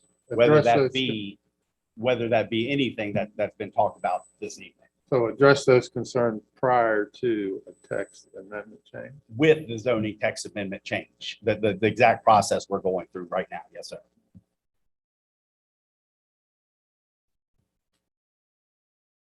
Yeah, I did not understand that. Prior to the text amendment change or concurrent? Concurrently. Okay. Concurrently. Okay. Meaning if those are, if the board would like to see that some of these issues are in a ordinance, that's my opinion that you would not, if there are overwhelming concerns on X, Y, or Z, that those would be put into an ordinance and not set ourselves up for a case-by-case basis. Exactly. Similar to what is being proposed. Right. And I feel that way. And I think that And I will go ahead and say, again, this is a countywide zoning text amendment. There's not one individual magisterial district here that this is going to be allowed in and not allowed in others. With that being said, this obviously is being propelled forward by Crown Hardwood that's currently in the Fairfield area in an industrial zoning district, and they have made an application to go into the agricultural zoning district in the 100-year floodplain. That particular property per mapping is 100% 100-year floodplain. The planning commission delayed taking action on that with some floodplain concerns. so yes, I listened to that. They were actually serious concerns and with perhaps an engineering study and that sort of thing. Yes. So So the guidance you're looking for from supervisors doesn't necessarily pertain to floodplains. It pertains to just what can be in them or specifically to just wood yards. Just in this particular case, it would only pertain to wood yards. In agriculture, it doesn't have anything to do with floodplains necessarily. It's saying agricultural zone land. A1 and A2, correct? Does that address your question? Yeah, I mean, I think we're talking about multiple things here. Now, I just want to get to the root of what you're asking for coming to us tonight. You're just talking about how wood yards can be in an agricultural district, right? Yes. Without any, so what is on the table this evening, I could share again, what's on the table this evening is a zoning text amendment. It's an ordinance change and it is an ordinance. But what it does is it defines wood yards and then provides them by use by special exception.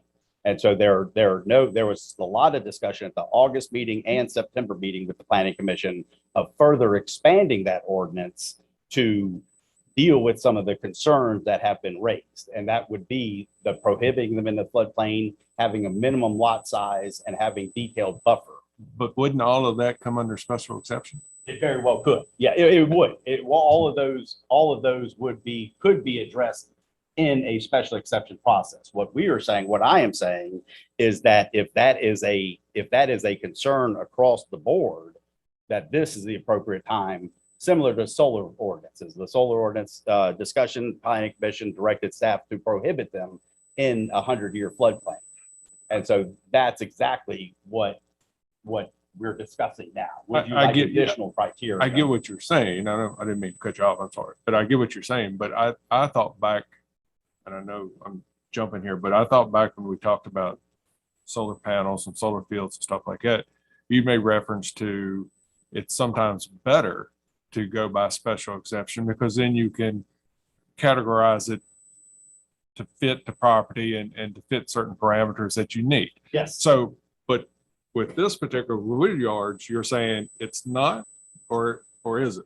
If it's, I think across the board, you're gonna have common concerns of development in the floodplain. And so while I would totally utilize, for the same reasons I gave with the special exception with solar and the reason of the rationale behind that, if you start seeing a lot of solar projects in the 100-year floodplain and we are going to deny solar projects, or in this case, wood yards in the 100-year floodplain, the very same process we're going through with the solar ordinance is the same process that we could go through with wood yards. So you would make a ordinance, a more detailed ordinance explaining what you are after or certain prohibitions. So if we don't think it's going to be an issue of having wood yards in the 100-year floodplain, we would adopt the existing ordinance and just deal with them in a case-to-case basis, knowing that one case is the very first case y'all are going to see, most likely. With that being said, if there's consensus to the Board of Supervisors that you do not want to see this particular use or any other use in the floodplain, the 100-year floodplain, now is the appropriate time to address that concern. Does that answer your question? I mean, the special exception is definitely the route to go with large-scale solars and wood yards. There's no, I don't think there's any question on that. It would not be a by right use in the agricultural zoning districts. With that being said, if there's common concerns that y'all would like to prevent, now is the appropriate time to do so. And I get that. My only concern is, and I understand that there could be concern about people downstream, you know, with the impact if there was a flood. But you can have property that's in a 100-year floodplain and have pieces of it be elevated such that it could be used and not impact people downstream. Yes, but this particular use is a whole lot different than structures. As far as being able to tie them down to the site, there are certain building permit requirements. Even if it's a storage shed, you're required to anchor those on site, elevate them. Oh, I'm sorry, if it's a storage shed, you're required to anchor them on site and have flood vents that allow the water to pass through that said structure. That's a different conversation than the conversation we're having now of storing raw logs on a piece of property in the floodplain. So there are mechanisms that can reduce the impact for storage sheds, for buildings, for just about any structure in the floodplain. But with talking with an engineer, that it's unknown how you would secure logs on site in the 100-year floodplain during a 100-year storm event. And it's obviously in these particular cases, you know, it is 100% in this. There's a mapped area with showing the flood zone and an area that's outside the flood zone. And do we currently have any wood yards that are in the 100-year floodplain? We have a sawmill that's in the 100-year floodplain, and that was the former Shoemates Augusta Lumber. And it's not uncommon for logs to go downstream during flooding events in that area. And how would a change to ordinance affect them? I don't think it would change.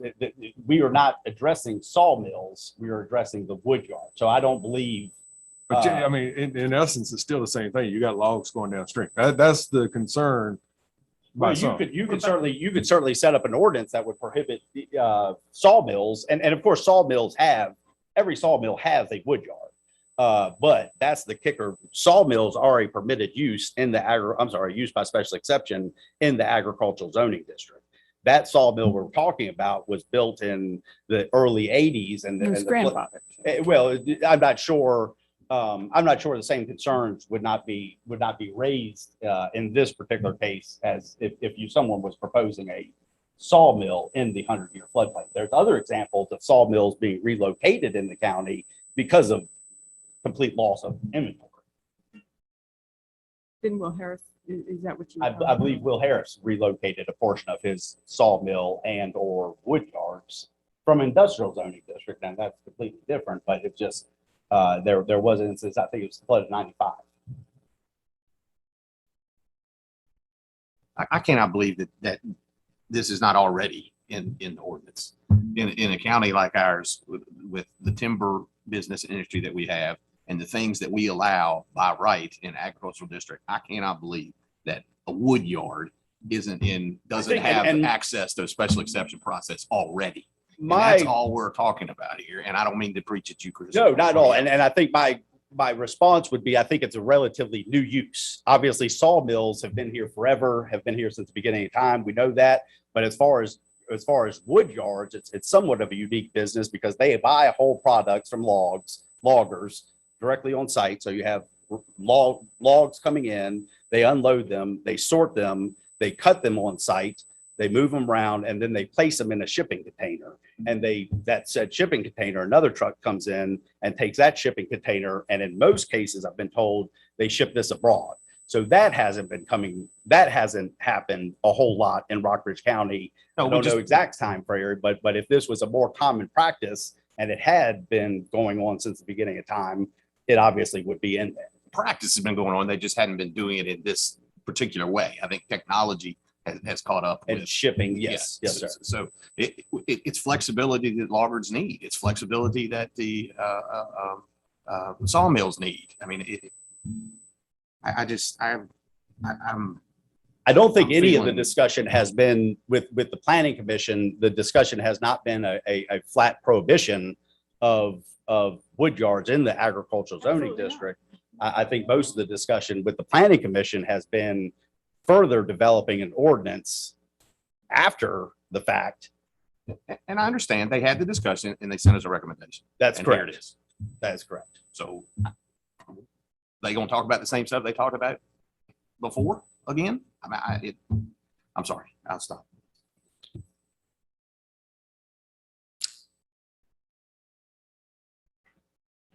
Any other comments or discussion? Is there any advice from our legal counsel? We have a public hearing. Yeah. Well, I did recommend to the planning commission that if they were interested in imposing other requirements related to the addition of wood yards to these districts, that it all be done at one time rather than being done piecemeal. And then they immediately stated that they would recommend approval piecemeal. Well, I would like to listen to our counsel. And can I make a motion or? So we've had the public hearing, we've closed it, correct? I want to make sure We have closed it. Is that correct? Correct. okay, so now we've had board discussion and we are open for motions. Well, I would like to make a motion referring the zoning text amendment for wood yards back to the planning commission for further considerations related to the 100-year flood plan. We have a motion and a second. Only discussion would be, I would hope they would discuss other known restrictions, so people that wanted to create these places know the basics of what we're expecting before they come forth. Would you like me to add minimum lot size and buffer requirements to that? I think they need to be looked at.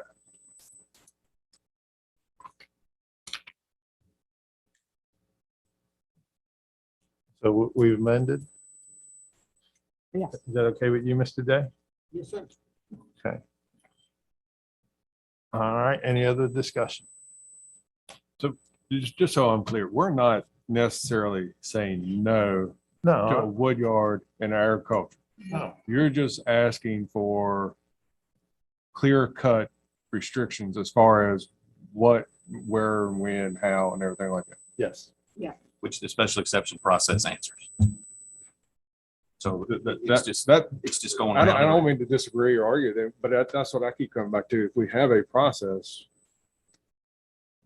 and we're being told that it's special exception is probably the best way to handle it, then why are we going to go through and put restrictions in place? But can I say one thing? If you listen, I don't know if you listen to the planning commission meeting, but if you listen to it, they did this and they approved it. And then they got to listening to Crown and they went, wait a minute.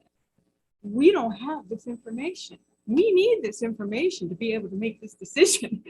And that's all we're saying, is that we need guidance, not just guidance for the applicant. We need also some kind of knowledge for, are the people living downstream, next to neighbors. There's nothing wrong with giving a minimum amount of idea of what's coming in your neck of the woods, and giving an ordinance with a little more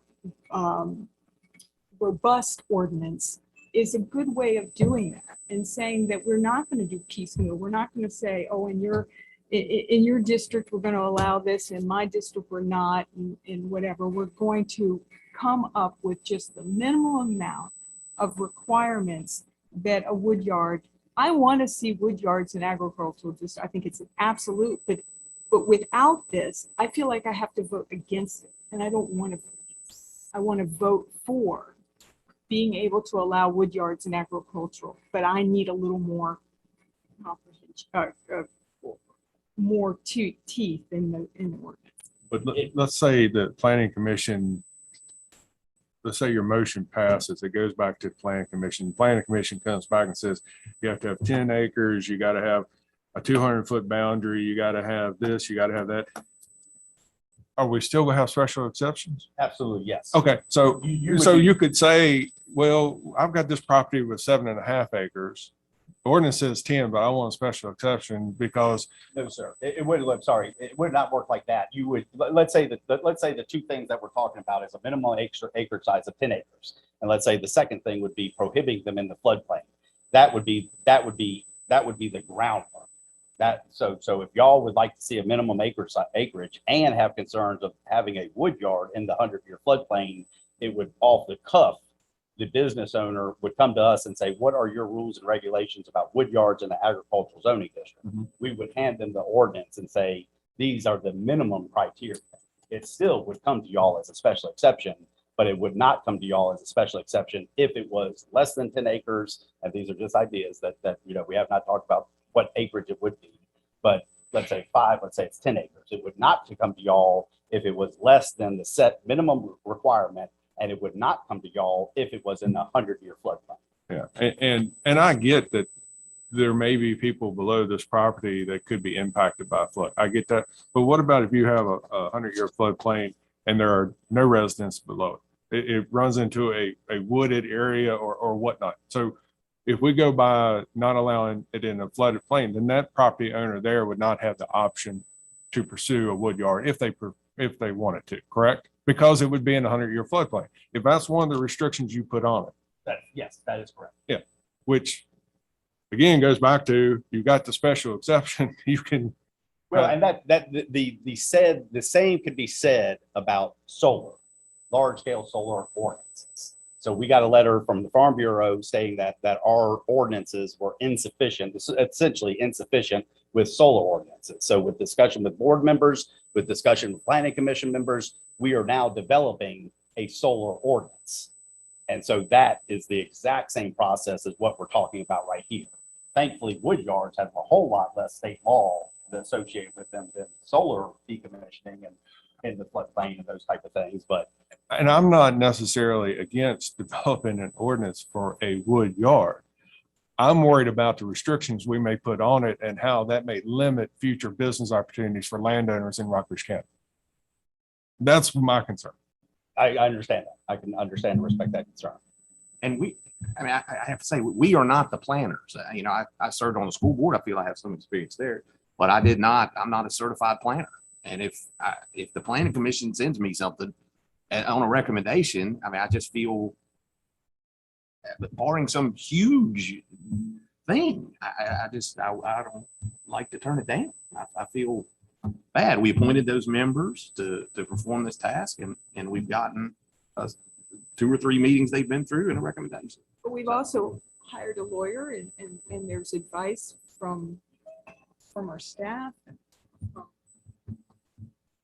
from a lawyer saying that we should do it in perhaps a different way and not piecemeal. I don't think we're piecemealing at all, which is what I've said at the beginning. Would you be unsupportive of the planning commission then working on the ordinance after the fact? Correct, because I believe the special exception process answers those questions. Okay, and the same could definitely be said about the solar ordinance or Could. anything, and it is, more I will say it, with Mr. Musso's research and just going through other localities, we of course have an antiquated zoning ordinance. And so in some cases, we have an antiquated zoning ordinance, but it is more common to have this set criteria. For other localities, it's much more common to have this set criteria for those business owners.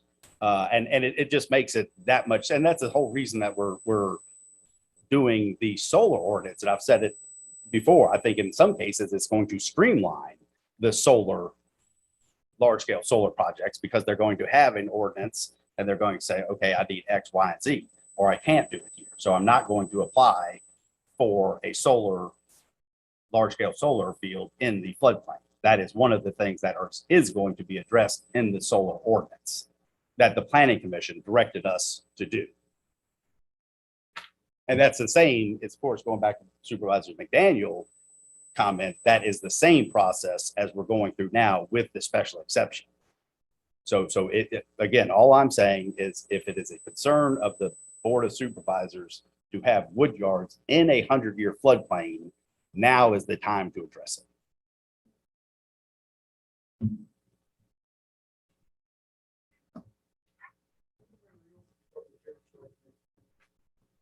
Certainly, Mr. Hart. We'd love to hear from you. Not necessarily reopening the public hearing, Oh, but well, allowing citizen comment. I appreciate that. Steve Hart, Curse Creek, put my engineer hat on, and also my small business hat. I am very, very, very concerned about minimum sizes. And there's a lot of literature written in a firm from an organization called Strong Towns that talks about the problems that can create. And I can give you an example with the wood yard. I understand if you're moving thousands of logs and hundreds of logs, but several of my sons do unique historic renovations. And if I bring in 5 logs and hand hew those logs, then I'm a woodlot. Well, the issues caused with 5 logs are very different from the issues caused with 500 logs, and floodplains and access and everything else. If I bring in 3 logs and set up a pit saw, because I need a very specific saw pattern to match a historic renovation, to match something here in the county, and we do that. Minimum sizes kill small. They don't impact large, but they absolutely kill small. And I have to say, I agree with Mr. Lewis. We have a process that allows us to evaluate each of these things. And I think maybe a middle ground, if you could find a way to direct, the following things need to be taken into consideration. Right, without limiting, because I'll tell you, the biggest issue with the logs leaving the property is not with the houses downstream. It's with the next bridge. Because the property you have in concern, when that hits the Curse Creek Bridge will turn into a dam, and then it will fail. And so each of these problems is very specific to what you have. And I would really hate to see us restrict small businesses, very small businesses that are starting, because we have a minimum lot size of 15 acres, which is going to drive us into 1,500 logs. That was my comment. And I appreciate your forbearance. Thank you.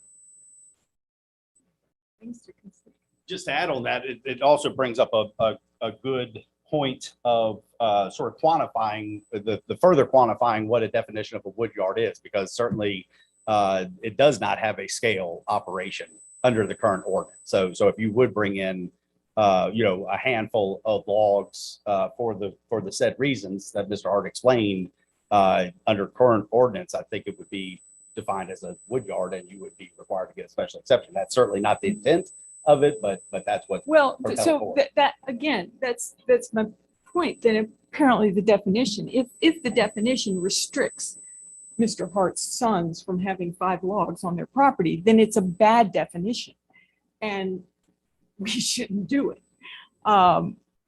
So again, another reason I don't think we're ready. And not a bad thing to go back to the Planning Commission.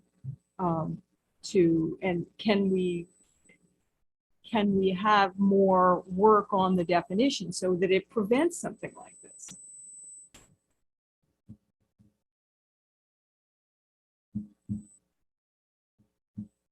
was a Is that question to- towards me? Yes, it was. Yes, I mean, Right. yeah, And that absolutely. would be something that you could take up with this motion.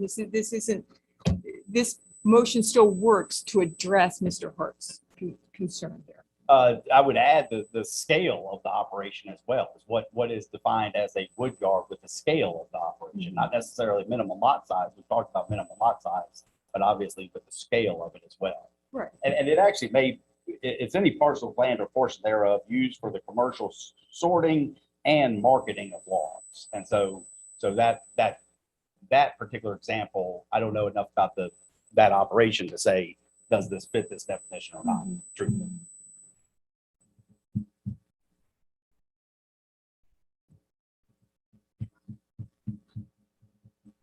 Any other comments? Okay, hearing none. We have a motion before us. You want to restate it so we're all, Motion to refer the zoning text amendment for wood yards back to the planning commission for further considerations related to the 100-year flood plan, minimum lot size buffer requirements, and perhaps the definition itself. Scale of operation, yes. okay. Do we have a motion and a second? Ms. Ayers? Yes. Mr. Day? Yes. Mr. Lewis? No. Mr. McDaniel? No. And the chair votes yes.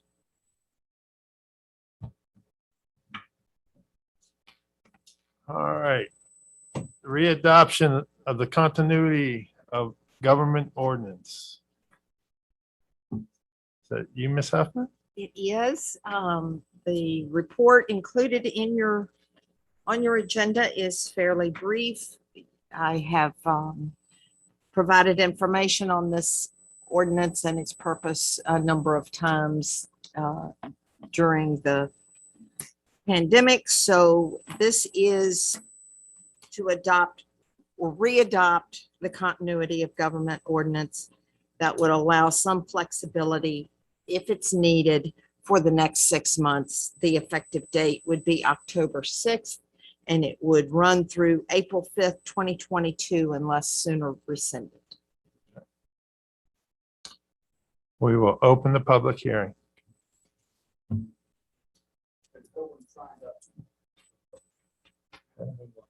All right, we'll close the public hearing. Any board discussion?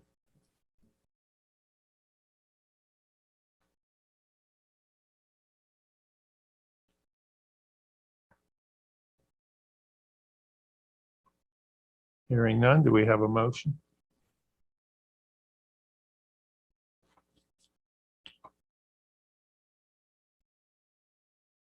So moved. I have a motion to approve. Do we have a second? Second. And a second. Mr. McDaniel? Yes. Ms. Ayers? Yes. Mr. Lewis? Aye.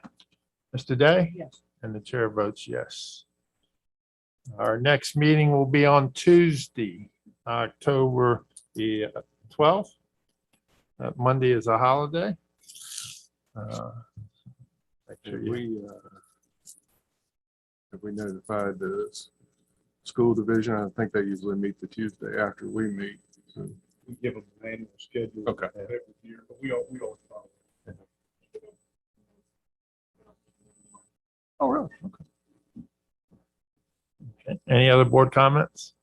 Do we have a motion to adjourn? So moved. We have a second? Second. And a second. Mr. McDaniel? Yes. Mr. Lewis? Aye. Mr. Day? Yes. Ms. Ayers? Yes. And the chair votes yes. We are adjourned. I know.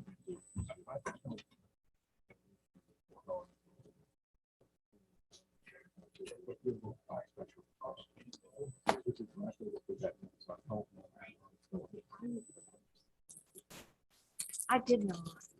I was closing stuff out.